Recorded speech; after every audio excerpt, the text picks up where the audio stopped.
Hello दोस्तों, कैसे हो आप लोग। तो सबसे पहले तो आप सभी को गणतंत्र दिवस की बहुत बहुत शुभकामनाएं। अब चूंकि आज गणतंत्र दिवस है तो कुछ बेसिक नॉलेज तो हमें होनी चाहिए।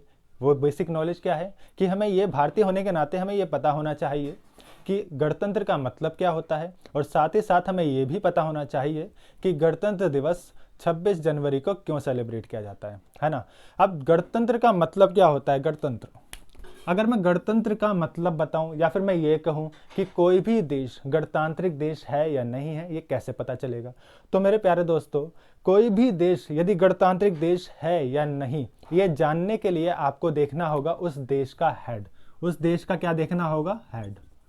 हर देश का एक हेड होता है, एक प्रमुख होता है। यदि उस प्रमुख का जो पद है, जो पोस्ट है, वो पोस्ट वंशानुगत नहीं है, यानी कि उस पद के लिए चुनाव लड़े जाते हैं, जनता द्वारा उस पद के लिए चुनाव किया जाता है, तो इसका मतलब वह देश क्या होगा? गणतांत्रिक देश होगा।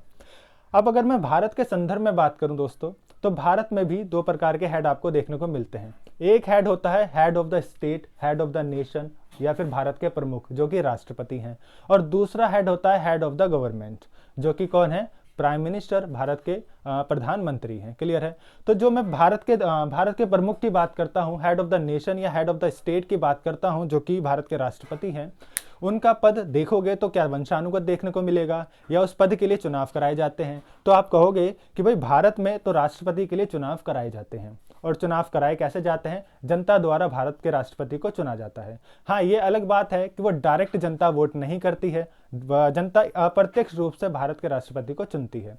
तो भारत के राष्ट्रपति का चुनाव होना या फिर देश के हेड का चुनाव होना जनता द्वारा, चाहे वो डायरेक्ट तरीके से हो या इनडायरेक्ट तरीके से हो, वह यदि ऐसा होता है किसी देश में तो वह देश गणतांत्रिक देश कहलाता है। क्लियर है। तो भारत में भी ऐसा होता है, तो भारत क्या है? गणतंत्र है। भारत क्या है? गणतांत्रिक देश है ना।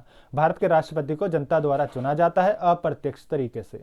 अप्रत्यक्ष तरीके से कैसे? भारत की जो जनता है वह अपने आसपास अपने क्षेत्र के एमएलए को चुनती है और एमपीज को चुनती है। जो एमएलए होते हैं और एमपीज होते हैं वह सब मिलकर के एक निर्वाचक मंडल का गठन करते हैं, और वह निर्वाचक मंडल क्या करता है? राष्ट्रपति के लिए चुनाव करता है। क्लियर है। तो राष्ट्रपति को चुनता है। तो हमने राष्ट्रपति को चुना है, लेकिन डायरेक्ट नहीं, इनडायरेक्ट तरीके से घुमा करके हमने राष्ट्रपति जी का चुनाव किया है। तो यहां पर जनता ने राष्ट्रपति का चुनाव करा है। तो भारत का जो व्यवस्था है वो है गणतांत्रिक व्यवस्था। क्लियर है। तो गणतंत्र का मतलब को आपको समझ में आया।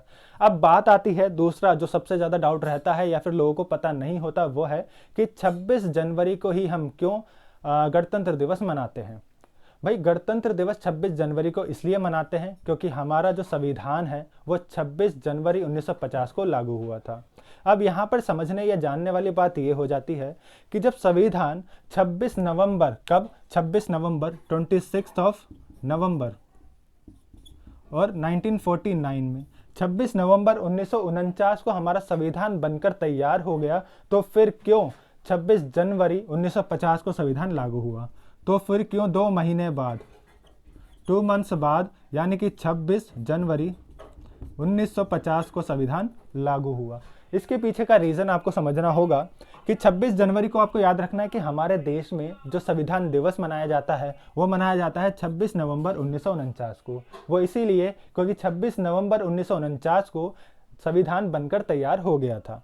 फिर क्या हुआ? 2 महीने का वेट किया गया, और 2 महीने बाद यानी कि 26 जनवरी 1950 को संविधान पूरे देश में लागू किया गया। अब यहाँ पर आपको समझना है कि ये 2 महीने का जो गैप हुआ है ये क्यों हुआ है, जबकि संविधान तो बनकर तैयार हो चुका था नवंबर में, तो जनवरी तक क्यों वेट किया गया? तो दोस्तों, इसका रीजन जानना है तो इसका रीजन जानने के लिए आपको जाना पड़ेगा थोड़ा सा पास्ट में, यानी कि 1929 में। कहाँ जाना पड़ेगा? 1929 में, दिसंबर। ये जो महीना है और ये जो सन है 1929 का दिसंबर में, यहाँ पर कांग्रेस का एक अधिवेशन होता है। उस समय कांग्रेस थी, भारतीय राष्ट्रीय कांग्रेस। तो कांग्रेस का अधिवेशन होता था हर साल। तो यहाँ पर भी 1929 में दिसंबर में कांग्रेस का अधिवेशन होता है। उस अधिवेशन में कांग्रेस ये घोषणा करती है कि आने वाली 26 तारीख, दिसंबर में ये अधिवेशन हुआ है 1929 में, और आने वाली 26 तारीख यानी कि 26 जनवरी, अब 29 के बाद आएगा 30, 1930 में आने वाली 26 तारीख या फिर आने वाले अगले महीने का आखिरी संडे, उस दिन हम क्या करेंगे? पूरे देश में स्वराज दिवस मनाएंगे। क्या करेंगे, पूरे देश में स्वराज दिवस मनाएंगे। तो इसीलिए जब यहाँ पर ये डेट इतनी इंपॉर्टेंट हो चुकी थी और हर साल ये स्वराज दिवस इसी तारीख को मनाया जाता रहा है ना, इस तारीख के बाद से, तो 1929 दिसंबर में ये घोषणा की जाती है कि आने वाली 26 जनवरी 1930 को पूरे देश में, समूचे देश में क्या मनाया जाएगा, स्वराज दिवस मनाया जाएगा। और इसीलिए जब 26 नवंबर 1949 को हमारा संविधान बनकर तैयार हो गया, तो इसी डेट को ध्यान में रखते हुए, क्योंकि ये डेट बहुत इंपॉर्टेंट है, इसीलिए इस डेट को ध्यान में रखते हुए क्या किया, 2 महीने का इंतजार किया गया और 26 जनवरी 1950 को पूरे देश में संविधान को लागू कर दिया गया।